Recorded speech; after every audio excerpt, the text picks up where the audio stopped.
Good evening, everybody. I want to welcome you tonight. Bless you, whoever that was. Bless you.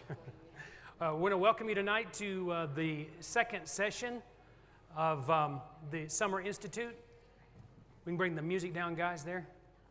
All right, there we are. Glad to see you this evening. So delighted that you're here. Once again, we thank Chrissy and her team for the food. If you enjoyed that and imbibed in that so much.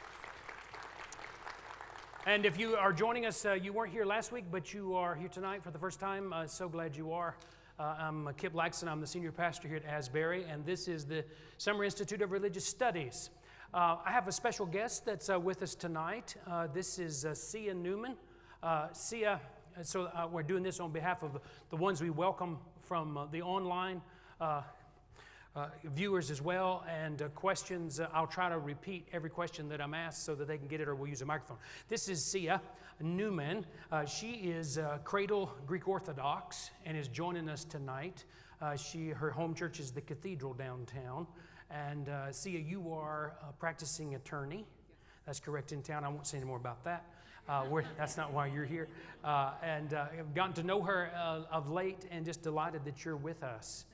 As well. Absolutely glad that you're here. And she's going to be able to keep us straight tonight on some things that we talk about. And I was looking at Art's here as well, who grew up Greek Orthodox. We talked to him last week. So we're delighted that you're here. Welcome so much. And you feel free to flag us down, okay? All right. Would you welcome Sia Newman? I remember why I grabbed the microphone, because when I say Sia Newman, you give us your baptized name, your Christian name. Well, my full name is Athanasia Newman. There you go. Kentargis is my maiden name. Okay, all right. Say all that together. Athanasia Kentargis Okay. Newman. And I married a Newman, yes. Of course, that's what we were all Yes. thinking. Say, wait a minute. Okay, very good, very good, very good. And speaking of keeping me straight, I want to correct something that I said last week in our first session, and I learned a valuable lesson. That I don't need to teach and do math at the same time. Sometimes my brain works faster than my mouth, and vice versa. I know you don't have that problem, but I may from time to time. And I don't have time to go back to where we were. If you didn't join the first session, either in person or online, you need to go do that. I won't have time to rehearse all that. But I just want to clarify that when we were talking about the excommunication, Pope Leo IX, and executing in the Great Schism of 1054, when he excommunicated Michael Cerularius, the ecumenical patriarch of Constantinople, and we were talking about how long that excommunication had been in place.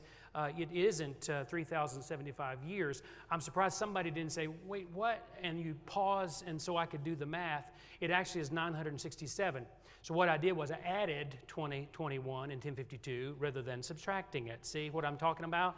About talking and adding and subtracting all at the same time. So, and feel free to do that. If something doesn't sound, right to you, stop me on that and give me an opportunity to second think that and to rethink that, because we're all in this together and we're learning from one another together. So let's help each other along the way, okay? So I just wanted to clarify that.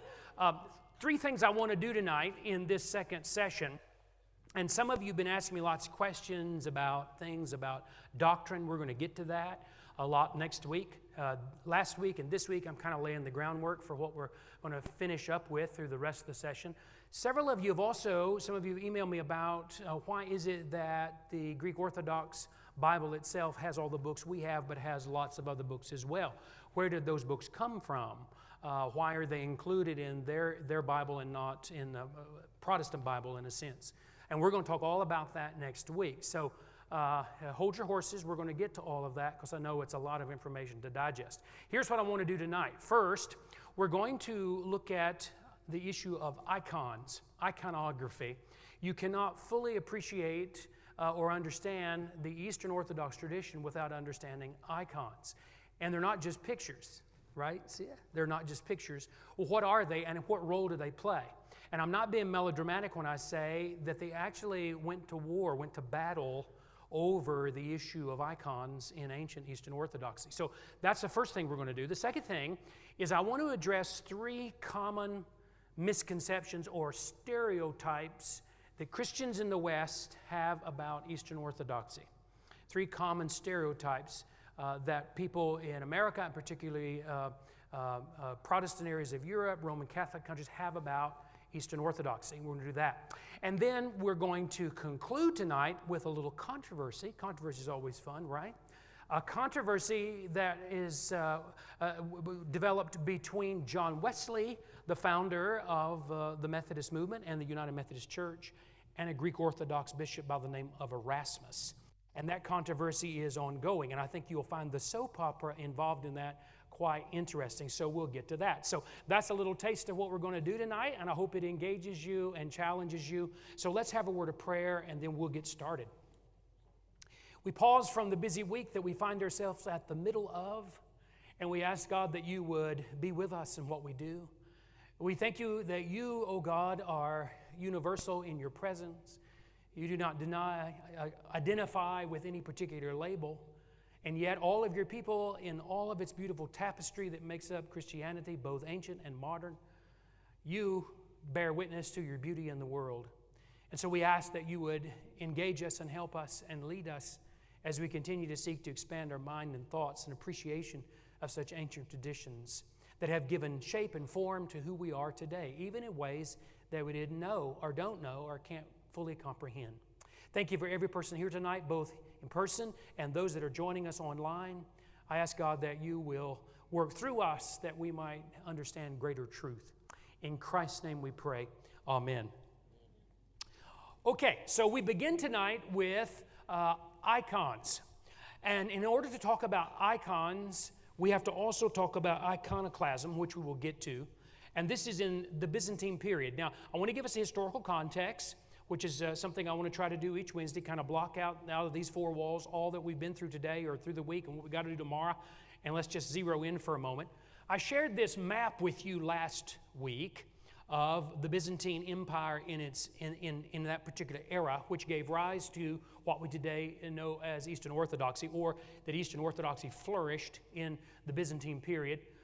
You see the centers, Constantinople, Rome, of course, over here in the Latin West, covers Naples and the southern tip of the Italian peninsula, and you see the Byzantine Empire itself. At one point, the outer red line was the mass or expanse of the original empire itself, but as time progressed and wars happened, the land mass and the boundaries began to shift and change.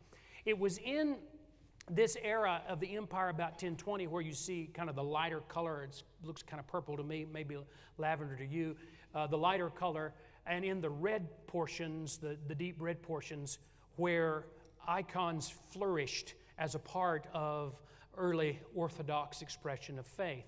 And it wasn't just something that, was organized. It just began to happen as Eastern Christians began to seek to give view and vision to their faith. Now remember, the Byzantine Empire itself, or the Byzantine period, just dating it. Guys, I'm having a little trouble with where that is placed back there, the receiver, so I'm going to have to hold it up a little bit. This beginning is marked by the founding of Constantinople in 330. Remember that Emperor Constantine founded the city itself, wanting it to become the center of Christianity, this reviewing what we talked about a little bit last night. To the fall of the empire in 1453, when the Muslim Turks invaded the city of Constantinople, and it became what we today call Istanbul.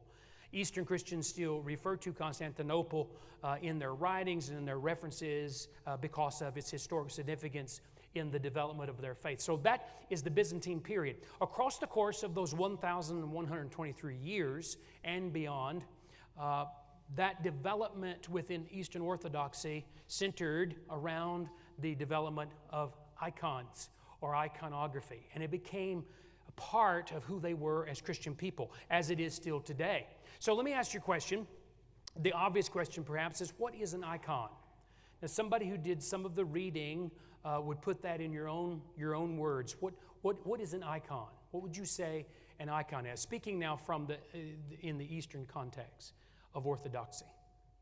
And don't all raise your hands at once. I won't have time to cover that with everybody. Somebody try that for me. What is an icon?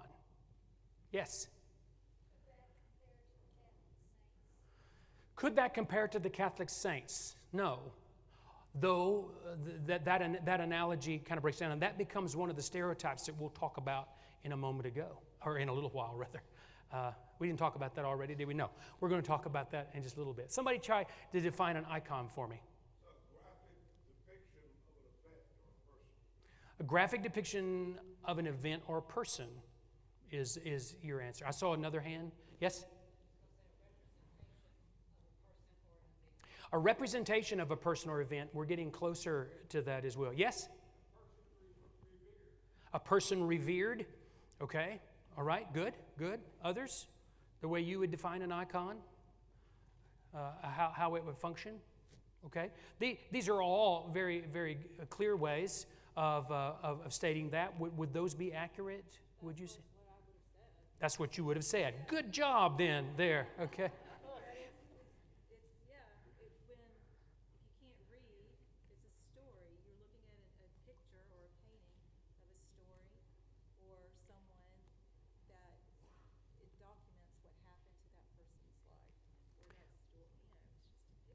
She makes a great point that it's, if you can't read, and remember in this era, literacy and illiteracy were major issues, as they are today, but particularly in certain parts of the Eastern Orthodox world itself, we assume that they could read, but not all people could. So the icon becomes an image of the story and makes that come alive for them. That's a very helpful way of talking about it as well. Well, let us talk about it like this, tying together the other things that you just mentioned. And here's an example, by the way, of an icon that dates back to the 14th to 15th century. And Eastern Orthodoxy itself, in my research, taught me something that I did not know, that there are strict guidelines to what constitutes an icon and how it's used in the life of the church and also in personal life as well. So not just anything can pass for an icon, and we'll talk about that in a moment. This is a way of talking about it, taking all that you said and kind of put it in a succinct way, I hope. Broadly speaking, religious iconography is the artistic depiction of religious figures, often using symbolism. Some of those symbolisms are like halos that bespeckle the head of Christ, or the Virgin Mary, or the Christ child, that kind of symbol. There are others, but that's one of the major ones. In Eastern Christianity, iconography features subjects as Christ, Mary, and the saints. That's not exhaustive. Those are most common in Eastern Orthodox icons. It can also include characters from the Bible, such as the prophets. I don't know if you've noticed, but if you're attending traditions worship during this series that I'm in just now on the minor prophets, I've been using Eastern Orthodox icons depicted of each prophet, which is a part of the tradition. I wanted to do that to kind of tie together much of what we're doing. So it can be one of the prophets as well as it would be depicted. An icon is an image usually painted on wood, not always, but usually painted on wood. Now, see, we're getting into some of those particulars about icons and which constitutes sacred icons within Eastern Orthodoxy. Usually painted on wood and is to be venerated as a sacred object. Now, one of the key things about it is, and this is sometimes difficult for us in the West to understand, there's a difference in veneration and worship. That would be accurate, would it not? Yes. There's a difference between veneration and worship. Eastern Orthodox do not typically pray to an icon, but it would be accurate to say they pray along with an icon. There's one of the differences in Roman Catholicism in some ways. They don't pray through them or to them, but they pray with them. They become, if you will, windows into the divine world itself, giving picture and imagery to the stories, sacred stories in Scripture, and the sacred persons, like the prophets and the saints, Christ, the Virgin Mary. They can also be engravings, mosaics, and embroideries, but they're always a flat surface. Now, we may be thinking, we're getting very particular here, but they are very particular and have been particularly since the Byzantine era about what would constitute an icon. More commonly, they're like the paintings on a flat surface like wood but they can appear engravings, mosaics, and embroideries. They can be personal. If you've ever seen, say, on television or something like that, an Eastern Orthodox service, you'll see people, a worship event, or you'll see people standing in the front of what we call the chancel, holding these icons in their hands as symbols of their faith and imagery of their faith that developed a long time ago within the Byzantine world itself. I want to also say this about icons. The icons teach that the use of icons, Eastern Orthodoxy teaches that the use of icons during prayer, that's why I referenced that a moment ago, that it's not praying to the image itself, but praying with it. During prayer helps the worshiper know God, be united with the holy saints. It's very clear that Scripture speaks about we are here with the communion of saints. We say that each Sunday in the Apostles' Creed as we're talking about our historic faith. Believe in the communion of saints. Well, the idea of being together in saints that have gone before us in that way. This makes that come alive from an Eastern Orthodox perspective. They also can help us develop the fruit of the Spirit, so to develop our spiritual life as you learn about the person that's depicted or persons depicted in the icon itself. When an Orthodox typically, and I know there are exceptions and differences, but see, you can help us with this perhaps if your experience is a bit different. Typically, in an Eastern Orthodox service of worship, when an Orthodox enters the church or the sanctuary itself, they often light a candle, make the sign of the cross, and may kiss an iconic image of sorts. When those icons are kissed as a sign of reverence, which is an ancient sign of reverence, you know, you've seen people, particularly in the European world, when they greet one another, they kiss one another either cheek. Where are those icons usually displayed when an icon is kissed? Well, you have icons right when you enter the church. Okay. No, that's all right. My fault. Yeah. Where are those icons displayed? Do you want me to Sure, you can hold it. I trust you. Go ahead. You want me to hold it for you? No, Oh, go I'm ahead. good. I'll take it over. So the church is full of icons. Mm-hmm. I mean, as soon as you walk in, there's icons everywhere. So in my church, as soon as you walk in, there's an icon to the right. There's an icon right in front of you. There are a couple more icons. I mean, they're everywhere. I don't know if there's a reason why they're placed where they're placed, but you're right. As soon as you walk in, you light a candle, and you may, I mean, some people do, some people don't, but out of reverence, you kiss the icon as you go by. And that's what I've always done too. So not just in the front of the church, but if there's, for some reason, like funerals and there's an icon at the altar, or, you know, and you have to go up to the altar for some reason, you know, if you're going to pass an icon, this is what my parents have told me, but if you're going to pass an icon, you do make the sign of the cross and you kiss the icon of Christ, because that's respectful. I mean, that's Christ. Is it always the icon of Christ, or is the No. other one? Oh, okay. No. Okay. All right. And is there certain? I mean, what are you talking about? Like at the altar, the only or icon like you in kiss front? is the icon of Christ, or Oh, yes, that's the only one I kiss. that's yeah. the only one. Is that a choice you make? That's just me. That's I'm just not going you. to kiss. So I mean, the only there's a lot icon of you saints out there. There's like icons of Adam in the Garden of Eden. I mean, I'm not going to kiss those. Okay. But I mean, I don't know if I should or not. But I mean, I don't. I'm just asking the question. Yeah. That's yeah. why I mean, I'm just telling you my personal. That's what I wanted. Okay. Yeah. So the only one you kiss would be the icon of Christ, but not Or the others. Virgin Mary. Or the Virgin Mary. Right. Right. But so there's nothing dictated about which icon you would. There might be. I don't know of it. Okay.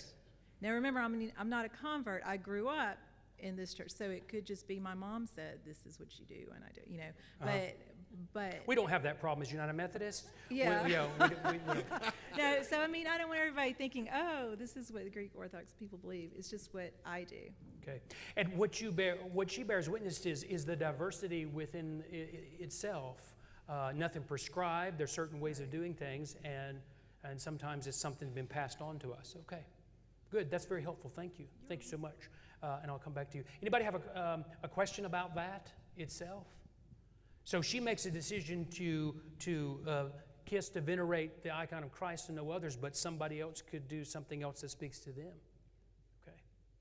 Okay. Very interesting. Very interesting itself.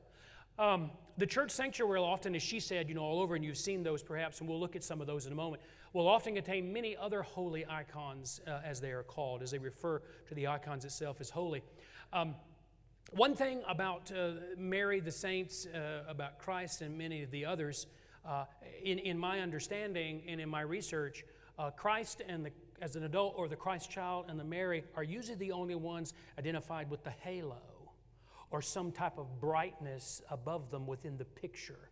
Rarely does that appear, say, within the prophets, if they're depicted, or some of the characters of Scripture itself. All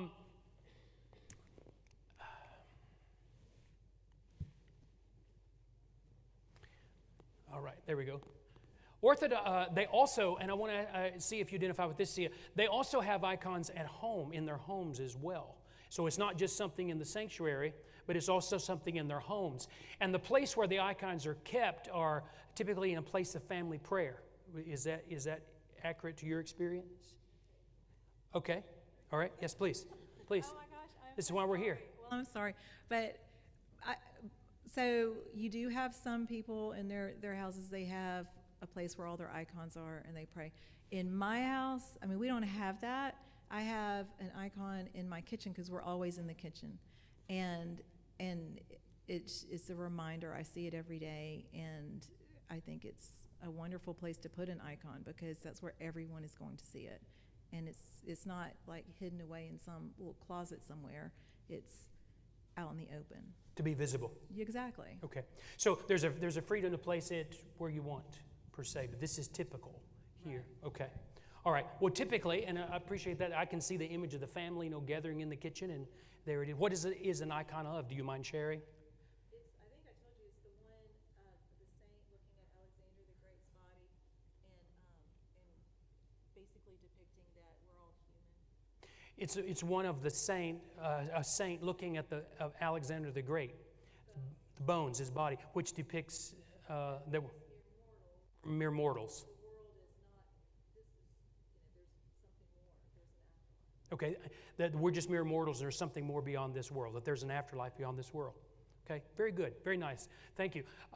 Typically, they're seen as illustration, often in the incarnation of Christ, who left his spiritual abode in the material world. Now, here's a distinction that I want to get to. Yes, Jerry? Is a picture of the cross or a representation of the cross considered an icon? The cross alone?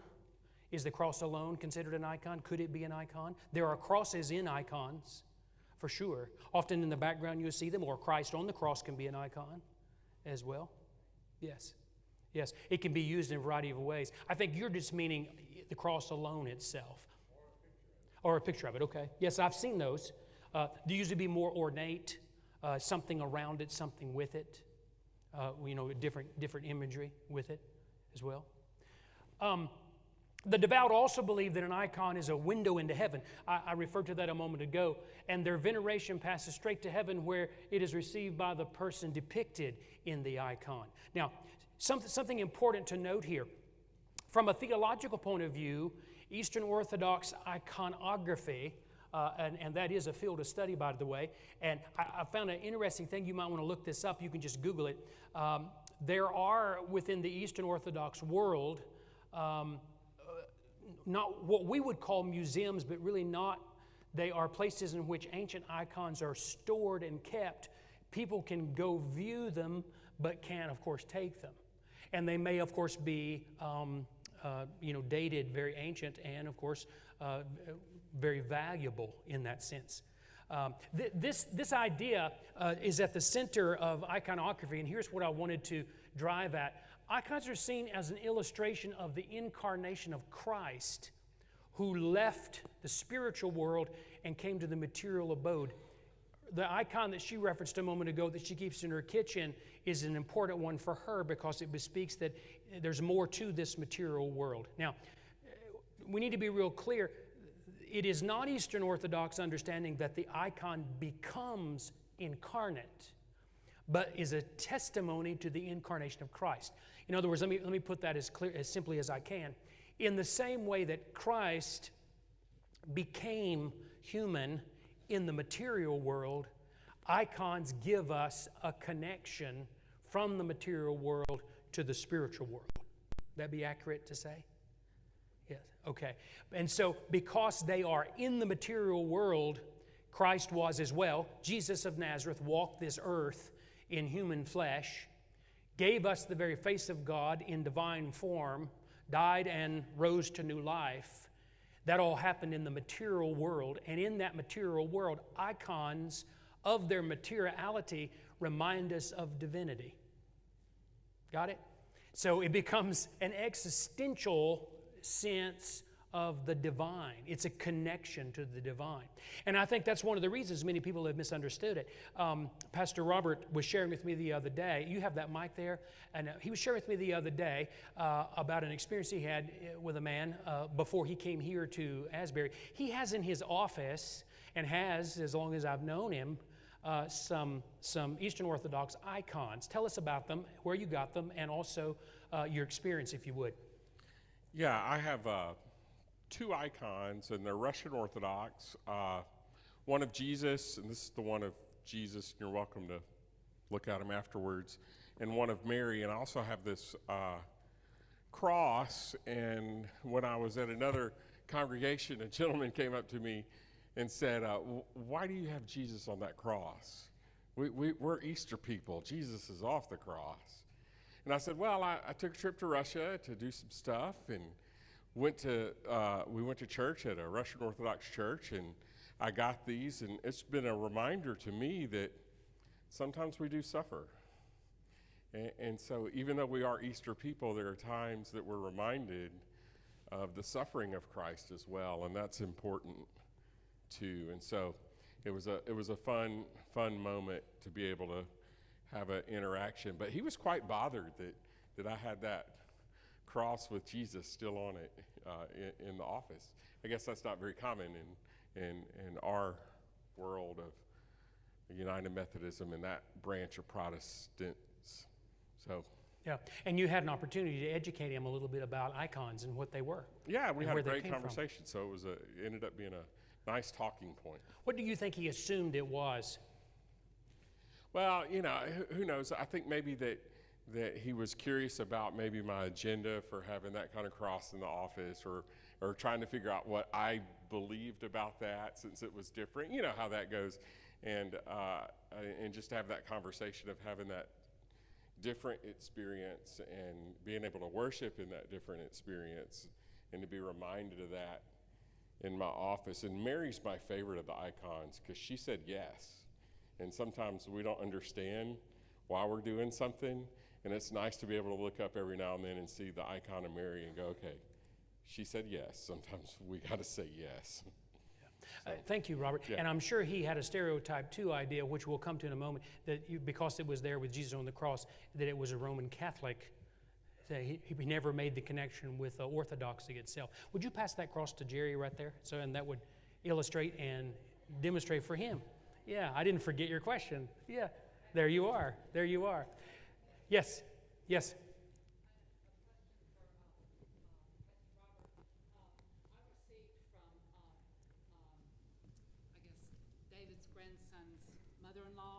Can you hear her, Robert? She said this is for you. A picture similar to what you just held up.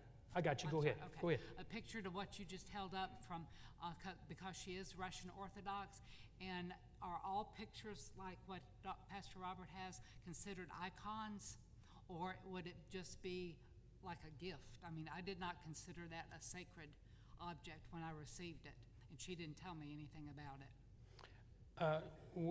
I don't know. I'd have to see it, Okay. and probably I wouldn't know necessarily, other than comparing it to other icons. Okay. You had said something that you were going to talk about, like what makes an icon versus something else that might come up with that. But Yeah. I was just wondering. They're always some of the standards for icons. They're always flat surfaced. They never have anything raised upon the portrait itself. Or upon the image itself. Oftentimes, the ancient ones were on wood, or they might be on a wall in the sanctuary in a church like Sia. And we could, we might have to get somebody who is an authority in iconography to see it. Yeah. The idea of the incarnation itself, I don't want to be lost on us, that in the material world, the divine becomes fresh, new, real to us from an Eastern Orthodox perspective through these images of icons. Here is a picture of an altar that someone has in their home. As C.S. mentioned a moment ago, some people do that, some people don't. But here is one. You see different iconography, big ones and small ones that are there. And here's a cross down below here. Jerry, down here at the bottom is a cross that you would see that would be a part of this iconic demonstration or an altar in an individual home. Here's one on wood that is very common in the ancient Eastern world. It's portable. So if you're traveling, you could take it with you. And you see that it would fold up when it's being moved out of reverence. It'd fold it up and also pack it easily, and it goes. So you have 3 different images here related to the icon. Here is an image. Here is an image on the ceiling in the dome of a Byzantine church in Constantinople that dates back to the Byzantine era, and you see that the icon is actually on the ceiling itself. And you see it's flat, against the surface. And of course, this is one of the Virgin Mary and the Christ child. And you see the halo that I mentioned a moment ago. That becomes one of the identifying marks with icons when it comes to Christ and the Christ child, and the Virgin Mary. Yes?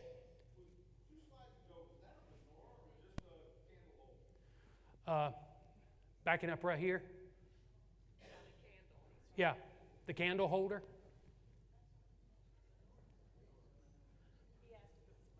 Oh, he asked if it was a menorah. Yes. But that could be included in that, with candles and prayer, because there's a lighting of a candle. I don't know why they included it there, but like we were talking about a moment ago, they would light a candle and have prayer. Maybe they found it at a yard sale and it fit in there with what they have. That in and of itself is not the significant part per se. But the icons themselves behind it. So we're having a candle holder. And the candles or the votives like we have in a worship space or in a sanctuary sometimes are hard to come by for an individual home. So I noticed that myself, but it doesn't have any candles in it. So I can't answer that other than yes, it is a menorah. This Byzantine church that has the iconic image upon it, you'll notice some of the damage, the wear and tear around the sides, but they've done a lot to preserve the icon itself on the ceiling. That brings us to the issue of the response to icons in antiquity, in ancient Eastern Orthodoxy, and we come to what is known as iconoclasm. Now, iconoclasm is a word that means the smashing of icons. And the issue of iconoclasm and the smashing of icons caused great conflict within early Eastern Orthodoxy. Does anybody know why? It became very controversial, even to the point that destruction ensued upon many of these ancient icons. Many of them we have lost to history. They're gone. And that's why we're grateful to the Eastern Orthodox tradition that has worked very hard in the last few hundred years to preserve and maintain many of these testimonies to ancient faith, particularly in the former Byzantine Empire. Iconoclasm was an attempt to remove iconic images from Orthodoxy itself. And what is interesting is that it was actually done by an Orthodox person of the Orthodox faith and tradition, for reasons that we'll get to in just a moment. So let me give you some history here. The period after the reign of the Byzantine Emperor Justinian. Justinian was, without a doubt, the strongest Orthodox ruler in the Byzantine Empire and maintained the historic tradition itself. But within his reign, there was a huge increase in the use of icons and images all throughout the Eastern world, in churches and in homes. They flourished. It became an industry, as it will, as a testimony to their faith. One notable thing happened that changed this, that brought about great controversy, and that is that in 695, Justinian II issued, through his government, the image of Christ on a coin. One side of the coin had the amount, the other side of the coin had an image of Christ. And within the Eastern world itself, this created great controversy. It was the full image of Christ, a full face image, again a flat surface, but it was a full-faced image of Christ on the imperial gold coins within the Byzantine Empire itself. And this created great controversy because of the words you find in the second of the Ten Commandments. In Exodus chapter 20, we find the Decalogue, or what we refer to as the Ten Commandments in English. And the second of the Ten Commandments in Exodus 20 speaks of what?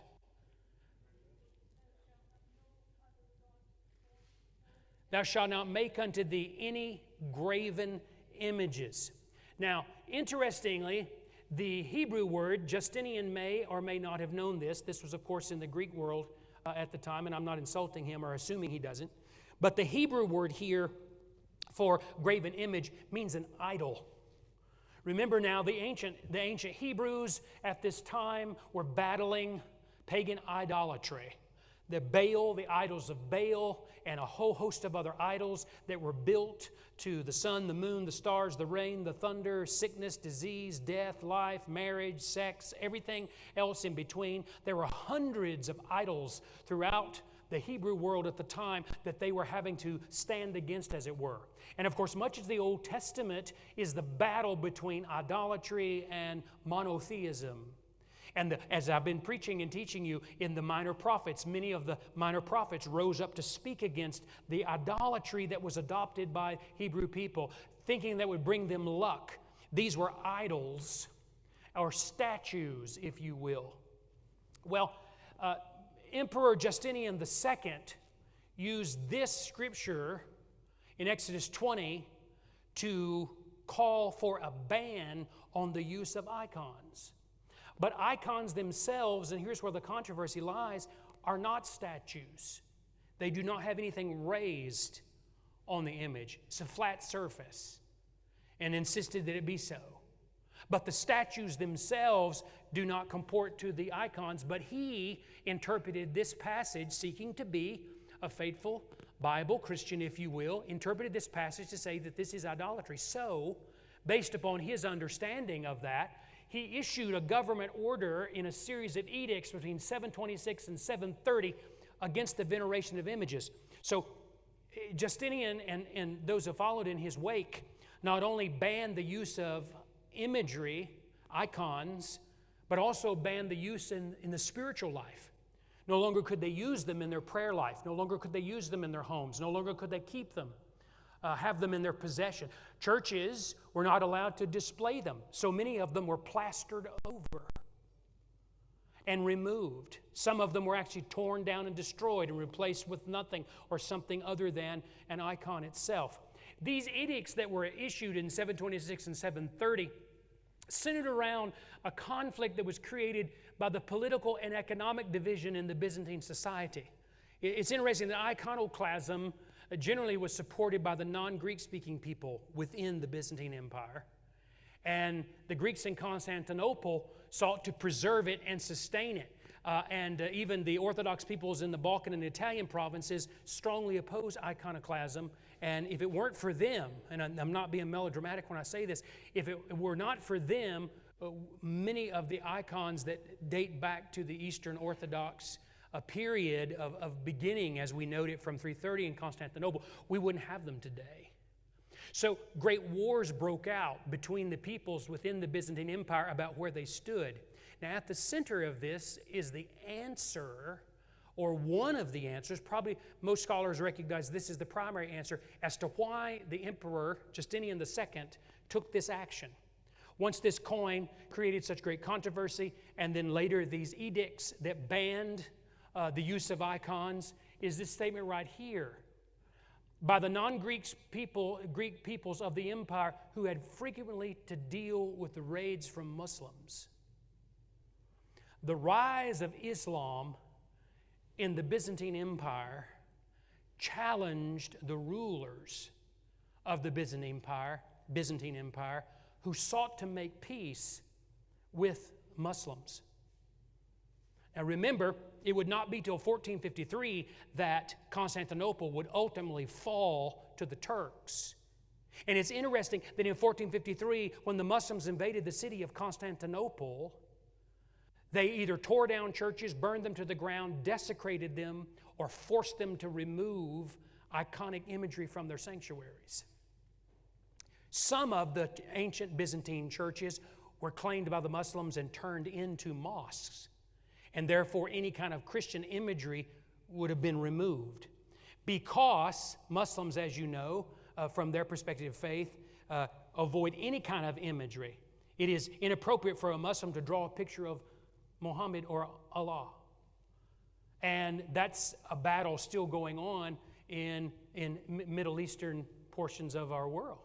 What were you saying, Larry? That's exactly what I was going to ask. Yes. Part of the attempt at peace was to appease those who follow Islam, which forbids any depiction. You're exactly right. What Larry said was this is an attempt to appease and create peace with the Muslims who were then among them. If you go back to the early Byzantine Empire in 330, Muslims were not in any sort of size or mass within the Byzantine Empire. But by this time, by 726, Muslims were moving in and driving out in many small towns and villages the Orthodox who were fleeing their homeland and fleeing their country. And that would continue from around 700 to the 1450s as the Muslims moved into that part of the world in mass. And as they did, at this point, the emperors of the Byzantine Empire were Orthodox, at least from perspective and history, and they were trying to create peace, stop war from happening, but their actual actions of banning the use of iconography created more conflict and war. And so then when Muslims did eventually gain the upper hand and power within that part of the world, they then took action to remove images, claim churches, turned them into mosques, and many of those images, as I said, are lost to history and to the issues of that particular day. An example I would give you of what I just said a moment ago, look at this. And I almost went to there when Jerry asked that question a moment ago about the cross. This is the ceiling that I showed you a moment ago in the same church of the icon of the Virgin Mary and the Christ child. It's been removed and it's been replaced. Now, it's not the exact same ceiling, but it's the exact same building in another part of the church. It's been removed, an icon has been removed from where it would normally be in the dome, and it's been replaced with a simple cross. Now, what this is, what I'm told this is a Byzantine church that had made peace, that community where it was located, which is, they said it was about 50 miles outside of Constantinople, had made peace with its Muslim invaders, and they were allowed to keep their church, but they had to replace any kind of icon with a simple cross like that. So it was removed from the ceiling and placed with a simple cross. The impact of iconoclasm itself.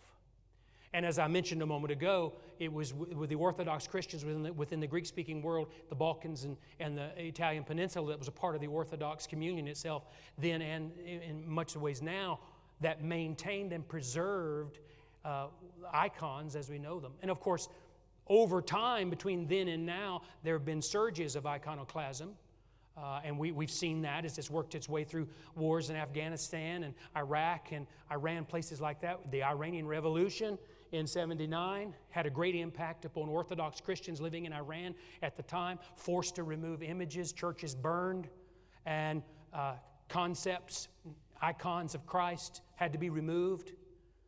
And much of it was hidden underground. Underground, not literally, maybe it was, I don't know, but was removed, hidden, and preserved for antiquity, for posterity because of iconoclasm. So it wasn't just something indicative to this era, though this is when it began as a result of the icons itself within the Eastern Orthodox tradition. But it's something that continues in one way or another and has continued in our world. And I've tried to imagine what it would have been like to be a part, of this church itself, which is no longer a church, by the way. You see somebody left chairs there at the bottom of that picture. It's just a kind of a museum to that era. What it would have been like to have been a part of that church, to have to remove that. It would be comparable as if, for some reason political in nature within our culture, we were forced here at Asbury to remove all symbols of our faith. No pyramids, no cross. No imagery. We were allowed to keep our building and we were allowed to gather here for worship, but we couldn't have any of our imagery. And you can imagine that being taken from you. And yes, the answer was the Byzantine rulers of that era were trying to create peace. And in finding peace with their Muslim invaders or the presence of Islam around them, they created war for their own people. Yes? Please say. I was going to say it still happens. The refugees that we're from Lesbos, the island of Lesbos, and we have refugees. Say that again. You're from where originally? The island of Lesbos. It's near Turkey. Near Turkey. In okay. Greece. And so we have a lot of refugees, and there was the refugee camp, and they went into the churches and scratched up all the icons and tore them down. And it's hurtful. I mean, it's And when did that happen, roughly? like last year. Oh, last year. I mean, they're refugees. So these are Eastern Orthodox from Turkey, refugees. No, these are the refugees that are fleeing Syria and the Middle East. Okay. That nobody wants, and they're in Greece, and they're not coming into. In Germany, used to take them in, but Greece has them, and that you see refugee camps because Lesbos is. You could see Turkey from Lesbos. We're that close, and so they are coming in, and Greece has the camps for them, and they've desecrated the icons. Yeah. Okay. Because of what's going on in Syria now. Well, because Yeah. they're icons. They're That's what we're icons. just talking about. Right. And so they've gone into the churches and scratched them out or destroyed them. Might it be called cancel culture and political correctness of today? Yeah. Well, cancel culture and political, that's a version of that, I guess. Or maybe we would just call it, hey, I got a better idea. Let's call it Christian persecution. The persecution of Christians around the world. Yeah. In Washington, D.C., the home of Marjorie Merriweather Post, the Post heiress. You know what I'm talking The Washington Post. No? Post cereals. Oh, Post Serial. Okay. The heiress to Post Serial. coffee and all that. She was at one point married to an ambassador to Russia during the Russian Revolution. And she went and bought up as many icons as she could and vestments and brought them all back. And so if you go into her home, you can see them. Interesting comment she makes about the heiress to the Post Serial was married to a Russian Orthodox. She was married to the ambassador. Married to the ambassador to Russia during the Russian Revolution, and she gathered up a lot of icons and vestments and brought them back. Yeah, yeah. Well, it becomes a huge issue. It was and is for the people within the Eastern tradition itself. Okay. Well, we could spend a lot of time on that, and I thank you for your insight and questions. But I want to move on now, if I may, before I run out of time, to and this will all tie together before we get to the Wesley part. 3 common stereotypes that Christians in the West, and some of it has to do with icons and all that surrounds that, 3 common stereotypes that Christians in the West. These are erroneous stereotypes that Christians in the West have about Eastern Orthodox Christians. Now, the first one I'll say is this, the first one is that it's basically the same thing as Roman Catholicism. I've heard people say before it like this, and maybe you've had something like this said to you, or maybe Art has as well from years past. Well, Eastern Orthodoxy is just the Greek version of Roman Catholicism. I've actually had people talk about it like that. This is a common stereotype, and I want to tell you why. And I hope between last week and week you realize that that's not the case. I mean, think about it.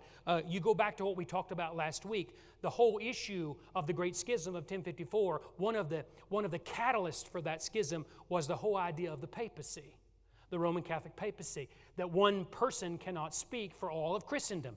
The whole controversy around the papacy and Pope Leo IX. So to suggest that Eastern Orthodoxy is just another form of Roman Catholicism is ignorant in its understanding of the realities itself.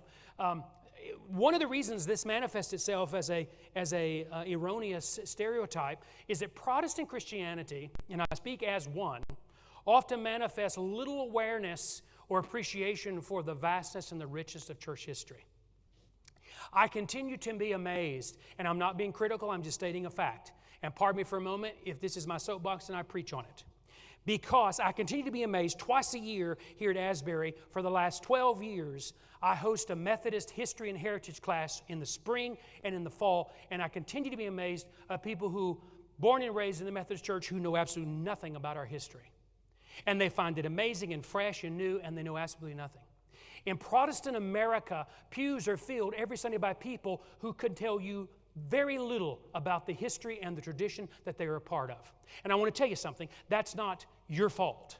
That's our fault. Because most clergy won't get off their duff and do the work and do the study and take the time to understand and to educate people. And so they're more interested in talking about this and that and these and those, when in reality, the vastness of history itself exposes us, and we begin to make these comments that simply are not true.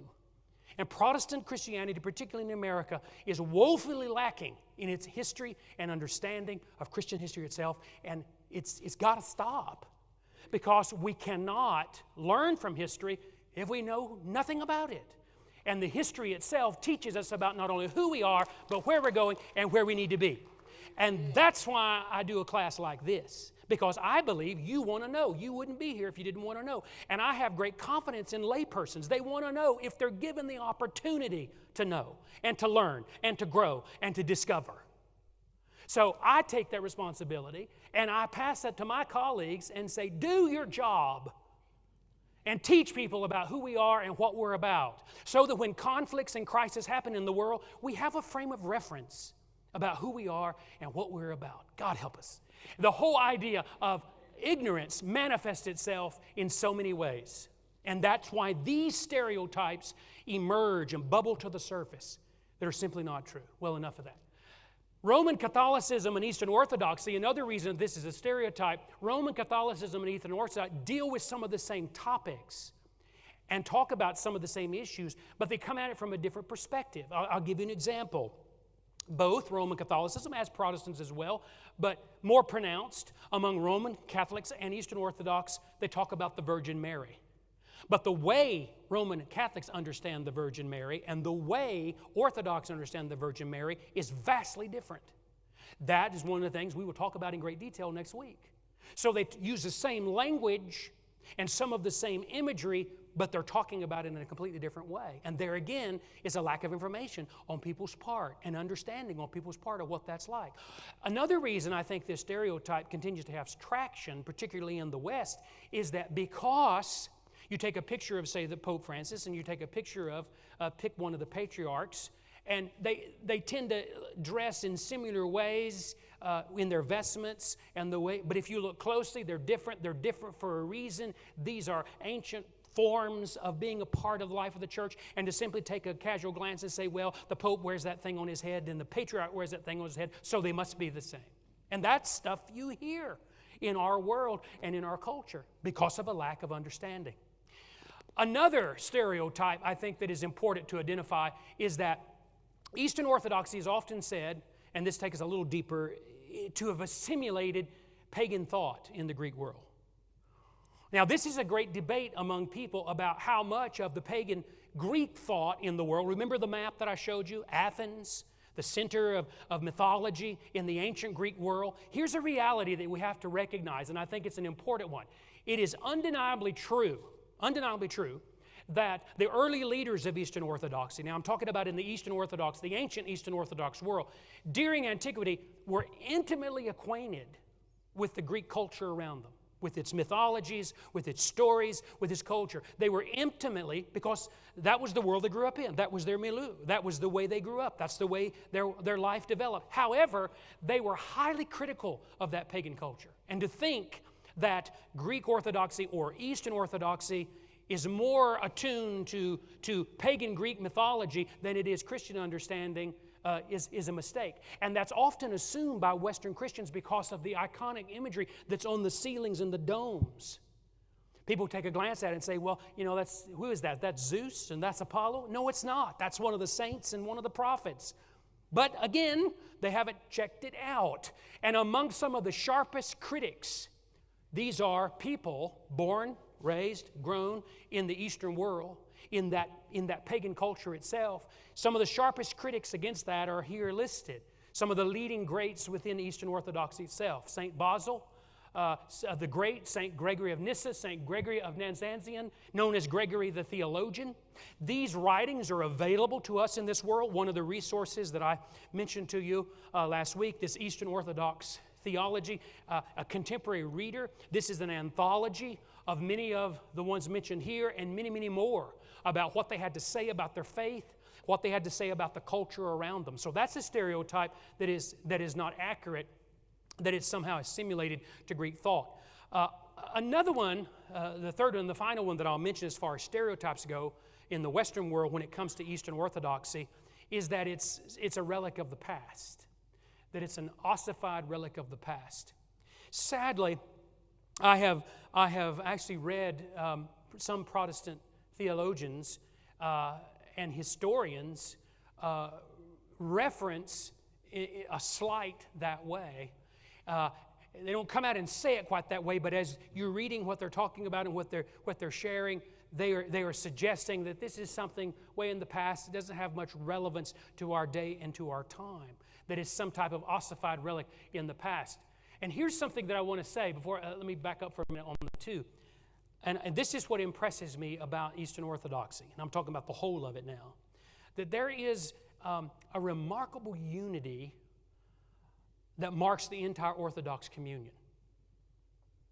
And there's no way to talk about this but without just saying what it is, and let's be clear about it.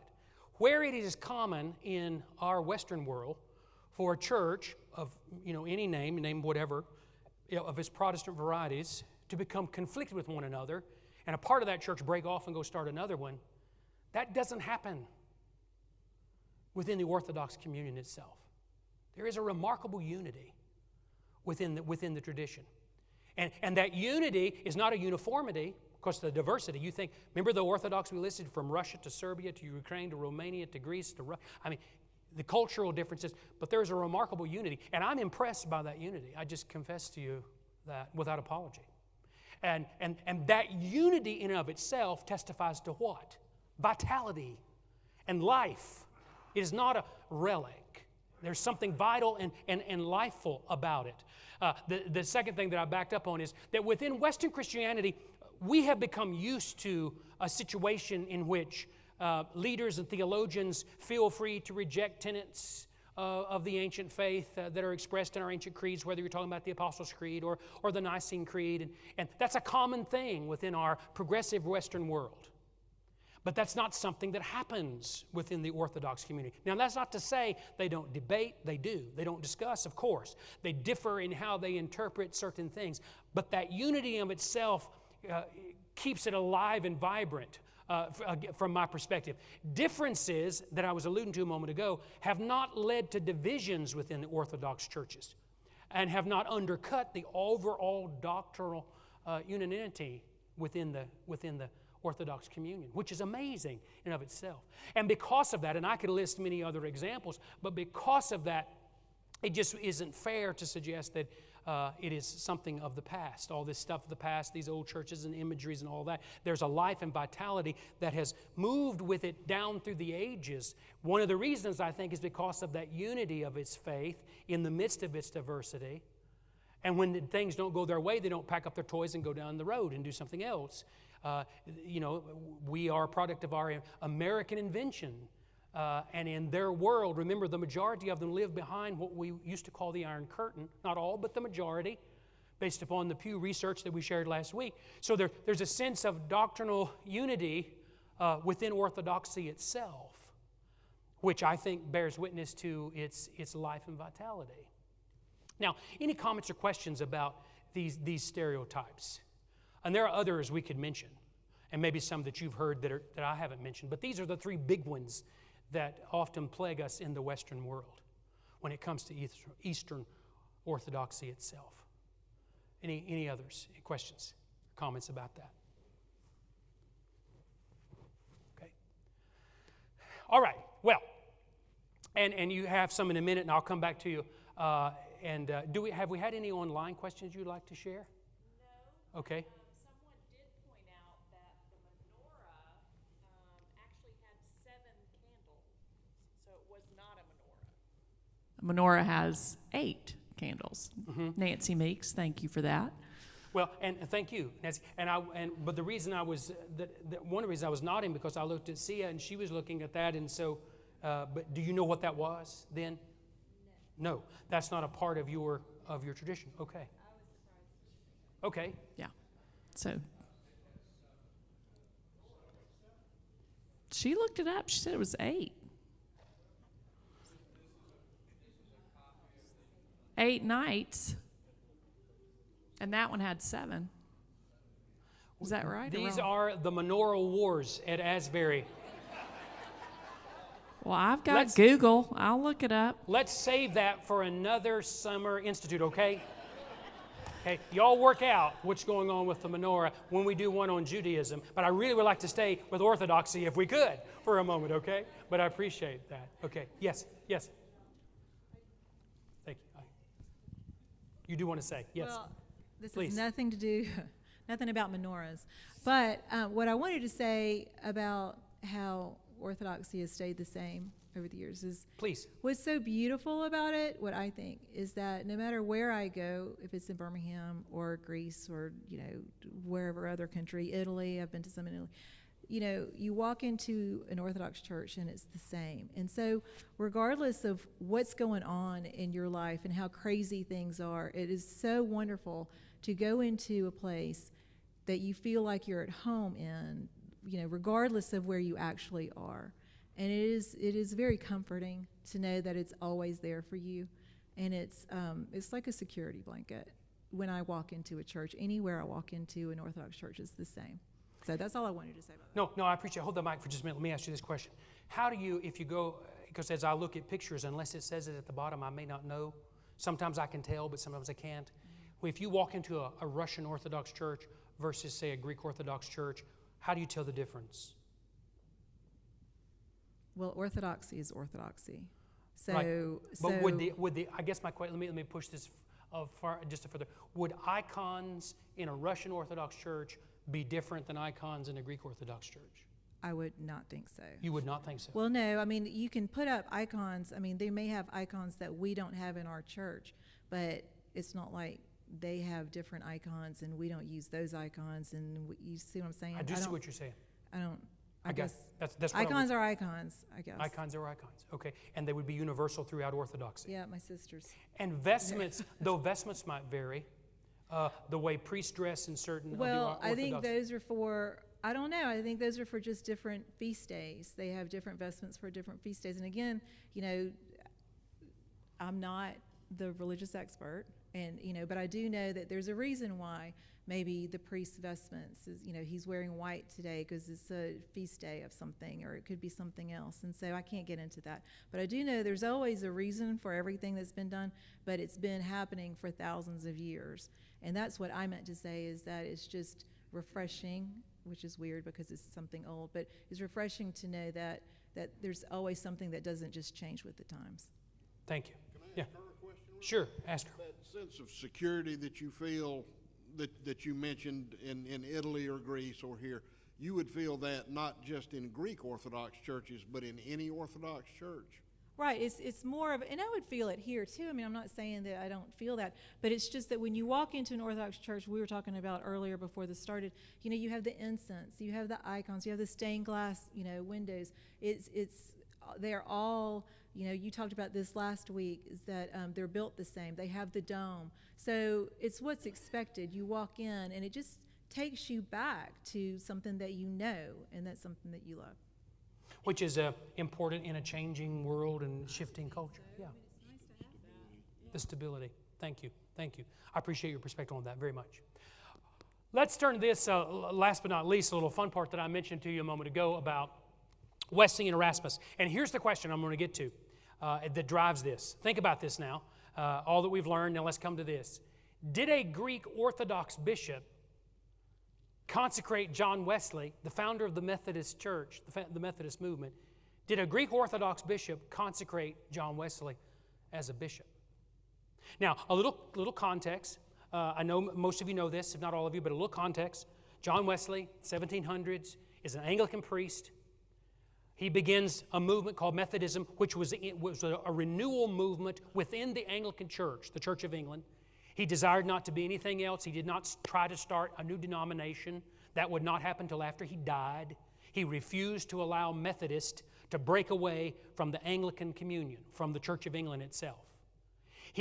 Methodism begins to grow very fast within England itself. It eventually moves to Scotland and Wales and Ireland, and it makes its way to early America, when the American colonies were still a part of Great Britain, or a part of the English domain. And the colonies experienced massive growth of Methodism. It is said at one point in the colonies, in time of colonization, 1 out of every 8 persons identified as a Methodist. By the time of Abraham Lincoln and the Civil War, the numbers were even greater. And Abraham Lincoln publicly thanked the Methodist Church for its help with the Underground Railroad during the time of the Civil War. So Methodism grows exponentially. Wesley has a challenge of overseeing and managing the Methodist in America. Tension is building between the American colonies and England. And there's talk about the American colonies breaking free and forming their own country. That has not happened yet. Wesley is really not involved in all of that. Wesley lives in London and Bristol. He's a man of the crown, as it were, but he respects all that's happening here, and he's sending Methodist preachers here to oversee the great Methodist work in America. And they come back to report to him. Wesley came to America one time to the colony of Georgia, stayed for a while and went back. He's managing the Methodist movement with a lot of help. He needs bishops. He needs bishops to oversee the Methodist movement in America because it's growing so large it needs management and leadership. John Wesley petitions the Anglican Bishop of London to ordain and consecrate some Methodist preachers to send to America to be a bishop. One of those is our namesake, Francis Asbury. Asbury United Methodist Church, named after Francis Asbury, a Methodist and an Anglican priest, friends of John Wesley. He's been in America for quite some time, working with the Methodists. Wesley wants the Bishop of London to ordain Francis Asbury and his friend Thomas Coke and consecrate them as a bishop so that they can oversee the Methodist movement in America. The Bishop of London, the Anglican Bishop of London, refused to do that. He said, I will send you bishops, but I'm not going to consecrate any Methodist a bishop. Wesley responds to him and says, thank you, but no thank you. And so he assigns Francis Asbury and Thomas Coke as what he calls general superintendents in America to oversee the Methodist movement. But because of the war coming and the conflict between the colonies and England, the concept of a general had a lot of connotations that they wanted to avoid. So he needed bishops. Part of the story goes that Wesley had a friendship with Bishop Erasmus, who was the Greek Orthodox bishop of Crete. But he was in exile in the 1700s in London because of the Muslim Turks who had overrun the island of Crete. And he was in exile in London. We know for a fact that Wesley had a long-lasting friendship with Bishop Erasmus. Now, to give you some imagery, on the left is John Wesley, on the right is a painting of Bishop Erasmus. We also know this, that he did ask Bishop Erasmus, Wesley, if he would, since the Bishop of London would not, would he ordain some of the Methodist lay preachers as priests so they could serve communion? As it still is the case today in the United Methodist Church, only the elder oversees the serving of the sacrament of Holy Communion and administers the sacrament of Christian baptism. Same today as it was then. Wesley's problem was Methodism was growing so fast he didn't have enough preachers to serve communion. Many of them were lay preachers. And so we do know for a fact that Bishop Erasmus, at the request of John Wesley, ordained as priests, not the Anglican Bishop of London, but ordained as priests. Bishop Erasmus ordained 2 Methodist lay preachers as priests. One named John Jones, who we know very little about other than the fact that in his diary he talks about being ordained by Bishop Erasmus, and another one by Thomas Bryant. And the only way we know about Thomas Bryant being ordained a priest by Bishop Erasmus is that John Jones refers to it in that same writing. Now, some maintain that because Bishop Erasmus, the Greek Orthodox bishop in exile in London, friends with Wesley, and we know they were friends because we have records of their correspondence back and forth, that because Bishop Erasmus agreed to ordain these 2 Methodist lay preachers, John Jones and Thomas Bryant, as priests in the Methodist Church so that they could serve the sacrament of communion, that it went a one step further and that Bishop Erasmus consecrated John Wesley a bishop so that John Wesley could consecrate Francis Asbury and Thomas Coke as bishops. Because only a bishop can consecrate a bishop. Now here's the mystery. We know this. Francis Asbury and Thomas Coke were the first Methodist bishops in America. But we have no way of knowing how they became a bishop. Dun, dun, dun, dun. So if Erasmus ordained John Jones and Thomas Bryant, is it possible that he also consecrated Wesley a bishop? Because Anglicans and Greek Orthodox share in the same idea of the succession, the apostolic succession of bishops. So anybody just doesn't become a bishop, there's a certain process for that. Now, lending credence to that is this painting.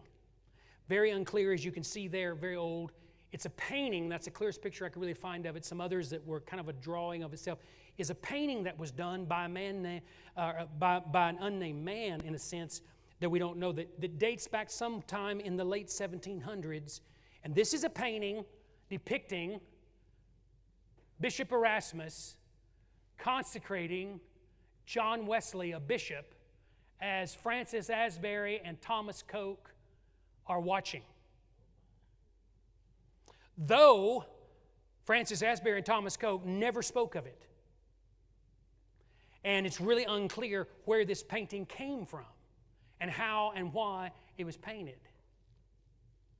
But now here, to add more to the mystery, we want to ask ourselves, what you know about John Wesley from my teaching and training of you is that John Wesley was a prolific writer, wrote about everything. What did he write about this? Well, very little. But he did have something to say about it. Because a friend of his by the name of Mr. Hill, and that's all we know because we only know Wesley's reference to him, Mr. Hill somehow got wind of this and challenged Wesley and said, how could you overstep your boundaries in answering to the Anglican bishop and choose to be consecrated a bishop by this Greek Orthodox?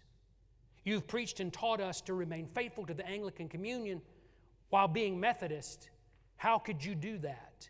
You respect the process. You have reverence for clergy and bishops. How could you do that? Well, what did Wesley say about it? Here's the historical context. Bishop Erasmus is regarded as the founder of the first Greek Orthodox congregation in Amsterdam. While he was in exile, he established the first Greek Orthodox congregation in Amsterdam. In 1763, the Greek bishop who was visiting London at the time is believed to have consecrated John Wesley and, as a bishop, and others that I mentioned a moment ago, ordained. But what did Wesley say about it himself? Well, this is what Wesley said. In volume 10 of Wesley's works, and there are 14 volumes to Wesley's works, which include his letters, his sermons, and all this correspondence. And in volume 10 of Wesley's works, on page 450, Wesley says this. Remember the man Hill who was challenging him? He says this, I never entreated anything of Bishop Erasmus, who had abundant, unexceptionable credentials as to his episcopal character. That means his episcopal office as a bishop. Nor did he ever reject any overture made by me. Herein Mr. Hill has been misinformed. I deny the fact. Let him produce his evidence. Now, based on that, Wesley says it didn't happen. But he does turn around and say, if you've got proof, I want to see it.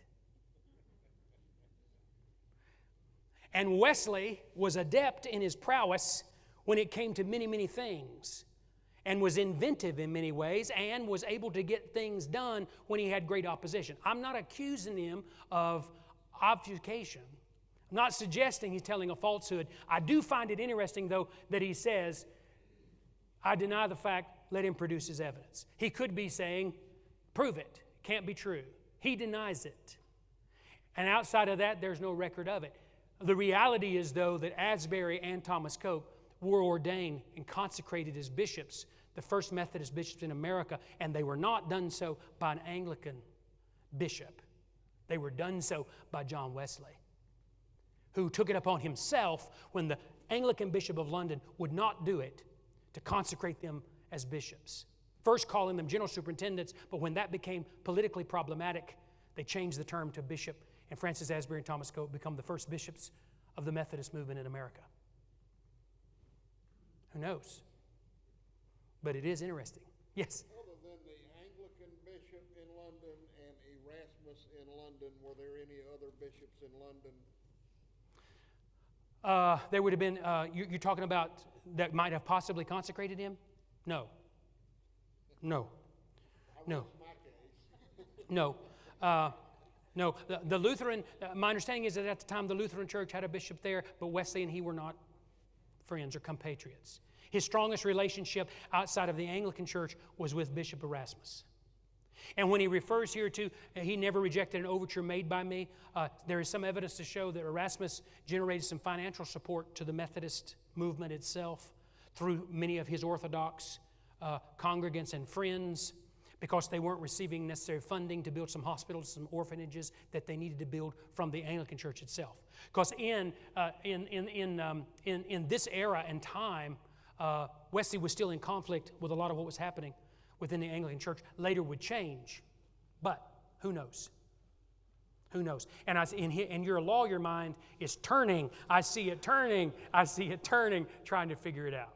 Who knows? But it is interesting to recognize, one, that Wesley acknowledges it. Two, there's this picture somehow who painted that, why. This Mr. Hill that accuses that.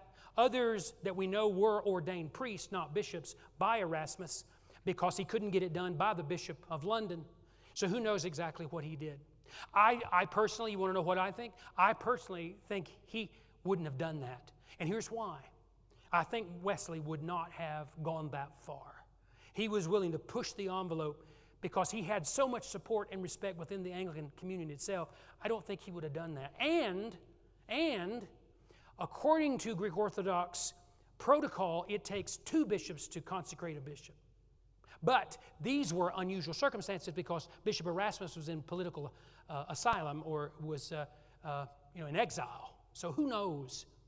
But I think because Wesley came out and said something about it, because he was getting grief about it, I'd say no. Yes to this, to ordaining a priest, because he needed his Methodist lay preachers to be ordained so they could serve the sacraments and administer baptism. But I say no to the fact that he was consecrated.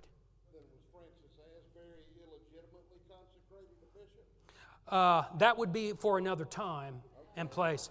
His question was Francis Asbury then illegitimately consecrated a bishop? And I wasn't being smart like when I said that. That would create, there's great debate on that and how the apostolic succession flows through bishops. A case could be made that because Wesley was ordained by a bishop, which is how that happened, he then passed that on to Asbury, who also was ordained a priest. Whether or not Wesley had the power to consecrate Asbury and Coke as bishops is unknown. He also didn't have the power to send out lay preachers, but he did. And he didn't have the power to get these people ordained, but he did. And he didn't have the power to do a lot of the things he did, official power. But at the same time, Wesley was very respectful of the process. And I think a man, me personally, that's just me, I think a man who would hold his people back from forming a new denomination when that would have been the easy thing to do would not have taken this step. because it would have exposed him on his flank, if it were, and it would undermine his testimony to the people to remain faithful. I will be grateful for the sausage and not question how it was made. I don't know. Here's what we do know is that eventually Asbury and Coke were recognized by the Anglican Church as bishops and said there was no need for more consecration. Yes. I just had a question. Please, This go is ahead. Very interesting to me. So, was there not anything from Bishop Erasmus? No. You never read it. So he didn't never write said anything about He it. didn't write anything about it. No. Well, there you go. He never wrote anything about it. Erasmus never wrote anything about consecrating Wesley as a bishop. Yes. Okay.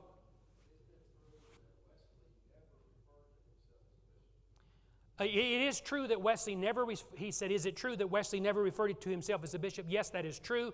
But did other people refer to him as a bishop? Yes.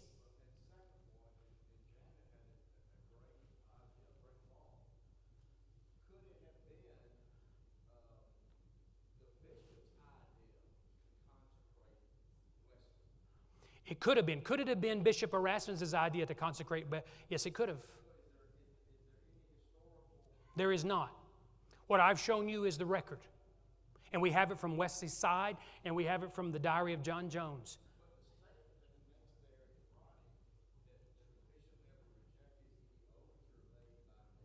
Right. It could have been. But then he says here, you're misinformed. I deny the fact. Show me your evidence. Again, another lawyer working on the questions there. Yeah. And I appreciate it. Okay. All right. Well, you've been a gracious audience, as always, in a congregation. Next week, and we could go on and on. Next week, as it gives you something to think about and to talk about. And I will continue to research and find information. And if you find it, you send it to me about this. Because this is something that Methodist and Anglican scholars have debated for a long time. We will look at particularly doctrinal issues related to the Virgin Mary, how I referred to that, how they approach that in a different way than Protestants and Roman Catholics and some others.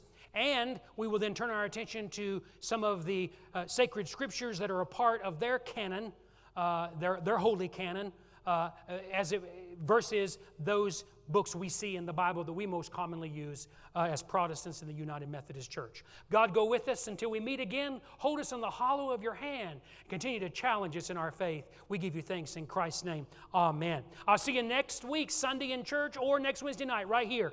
Have a great week. Thank you.